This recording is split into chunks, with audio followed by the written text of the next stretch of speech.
26 minutos en el gobierno de la mañana, donde todo comienza, prosigue y nunca termina. Y en este momento le corresponde el turno para hacer su comentario a nuestro compañero Rosendo Tavares Villalobos. Gracias, Nayib Chaé de Calderón y Villaverde. Mi saludo, mi abrazo para don Álvaro Arbelo. El saludo para don Bienvenido Rodríguez Durán, para don Bienvenido Rodríguez León, para doña Isabel Rodríguez, para toda la estructura de la Z101 y de este gobierno de la mañana. Presidente Joe Biden dijo ayer en rueda de prensa en la Casa Blanca que los Estados Unidos, su gobierno, va a investigar, va a profundizar evaluaciones con respecto a lo que significa desde el punto de vista de las responsabilidades de su país en torno a los denominados papeles de Pandora que se acaba de publicar, resultado de una investigación del Consorcio Internacional de Periodistas de Investigación. Este mecanismo a través del cual paulatinamente se filtran millones de documentos, y cuando digo se filtran es porque alguien, alguna institución, algún gobierno, alguna estructura hace llegar esos documentos a este consorcio de investigación internacional de periodistas para que luego toda esta información circule a nivel mundial y queden al descubierto miles y miles de millones de dólares que son depositados por personalidades poderosas de todo el mundo en paraísos fiscales con un propósito fundamental, según se expresa en el mismo informe que se da a conocer: esconder capitales, sobre todo para no pagar impuestos. Esa es la impresión que se tiene de las denominadas empresas offshore, aunque está claro que no son empresas ilegales,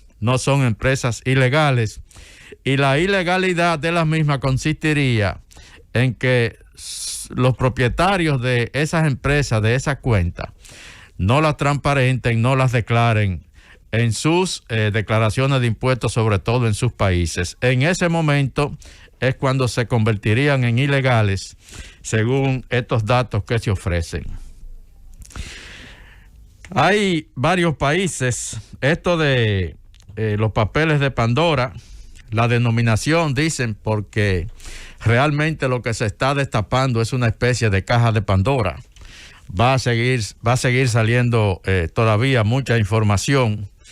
Es más o menos un esquema parecido a los denominados papeles de Panamá, que revolucionaron el mundo en el año 2016. Es algo más o menos similar, lo que indica que independientemente de que paulatinamente el mundo reciba este tipo de escándalo, porque de eso es que se trata, parece ser que la práctica siempre va a continuar, porque es un mecanismo a través del cual, bueno, pues se pueden mover capitales, obtener grandes ganancias y sobre todo mantener el nombre de los propietarios de esa empresa en una especie de anonimato, o por lo menos fuera de la vista pública.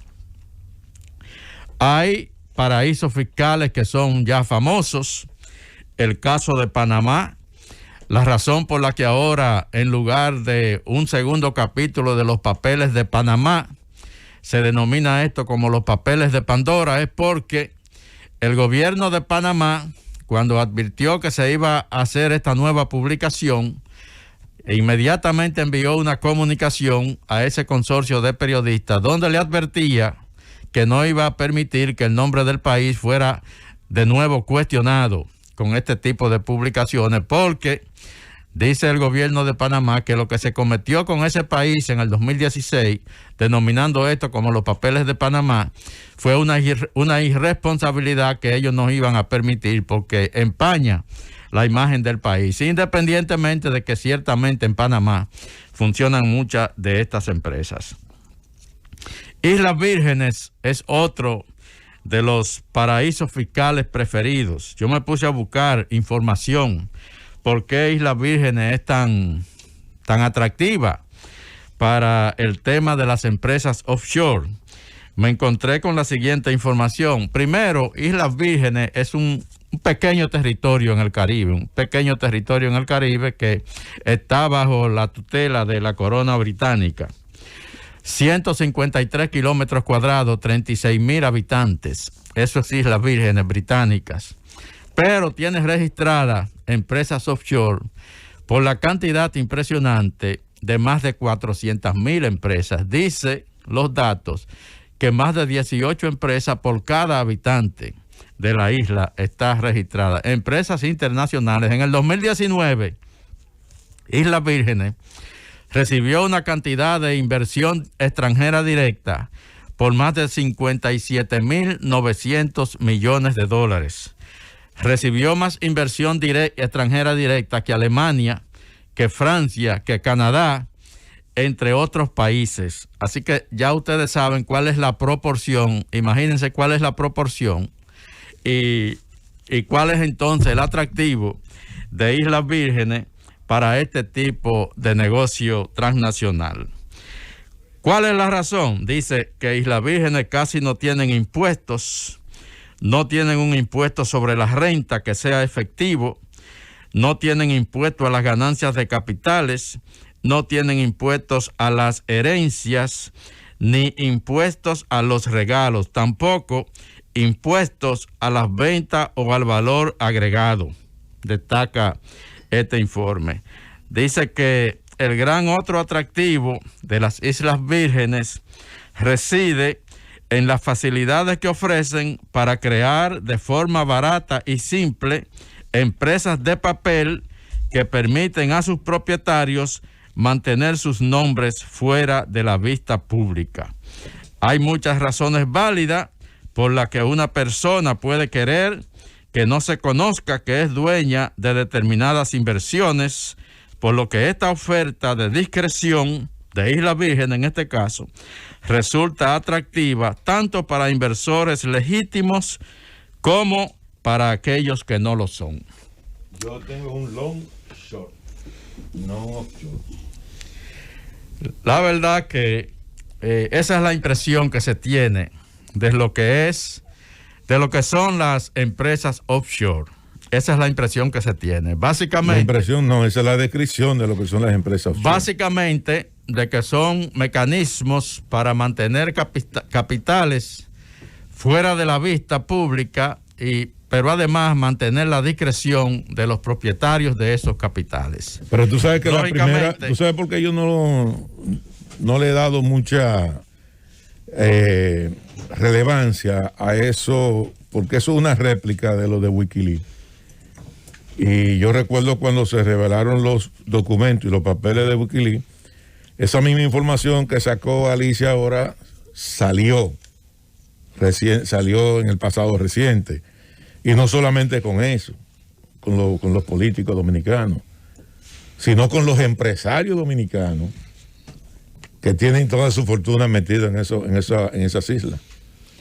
Y en el caso, en esta nueva revelación, en el contexto latinoamericano, aparecen 3 presidentes actuales.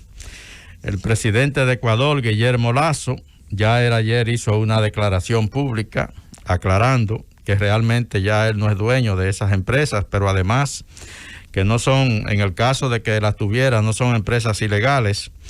El caso de Sebastián Piñera en Chile es el que está un poco más complicado.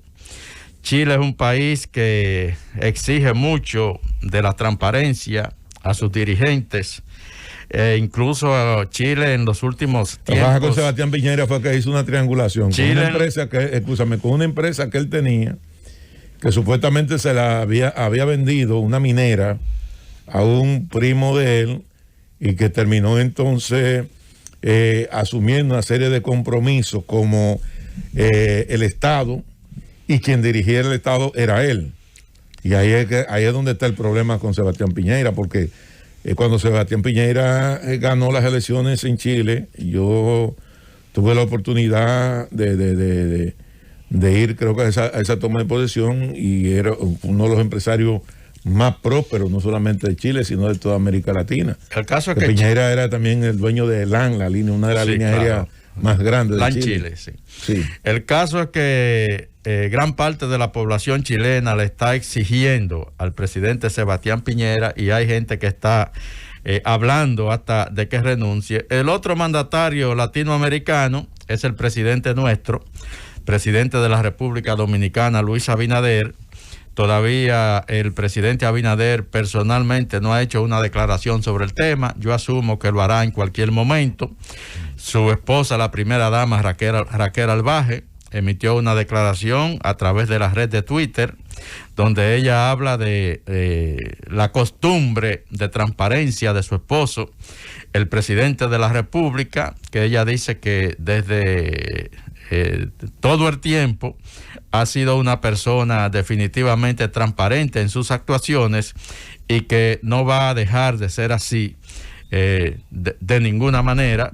Y también la presidencia de la República emitió un comunicado, pues hablando de que el presidente ciertamente tiene empresas offshore, pero que las declaró, y ahí precisamente es donde de alguna manera, pues cumplió el presidente nuestro con lo que dicen esos informes, en el sentido de que las empresas offshore no son ilegales, y que la única ilegalidad sería el hecho de que sus propietarios no las reporten, no las declaren.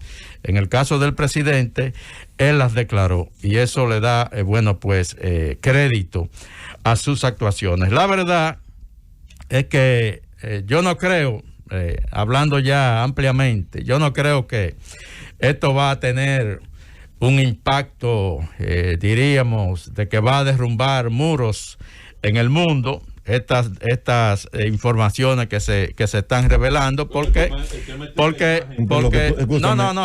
te crea un problema de imagen. Sí. El tema está, discúlpame, en la imagen que te crea frente a un mandatario a nivel internacional, por lo que tú describiste en tu comentario. Claro. ¿Cuál es el concepto que la gente tiene del offshore? No hubo mucha. Ahí adelante, es que viene el grave problema. La reconstrucción de la imagen pública de esos jefes de Estado. No hubo muchas consecuencias cuando se hizo la revelación de los papeles de Panamá. Apenas unas cuantas personalidades en el mundo pagaron consecuencias. Si uno evalúa esta situación de ahora, dice que bancos de todo el mundo ayudaron a sus clientes a crear más de 3.926 empresas en paraísos fiscales con la ayuda de un bufete de abogados de Panamá. En el caso de las Islas Vírgenes, dice que se crearon por lo menos 302 empresas en las Islas Vírgenes Británicas para clientes del gigante financiero estadounidense, el Morgan Stanley. Pero además aparecen mencionadas figuras como Vladimir Putin, como el rey Abdalá, como el exministro británico Tony Blair, el primer ministro de Pakistán, el presidente de Kenia, entre otras personalidades, y en el caso de Estados Unidos, una gran cantidad de gente involucrada también. Yo creo que con un panorama así, difícilmente esto pueda llegar a mayores. ¡Llévatelo, Cundo!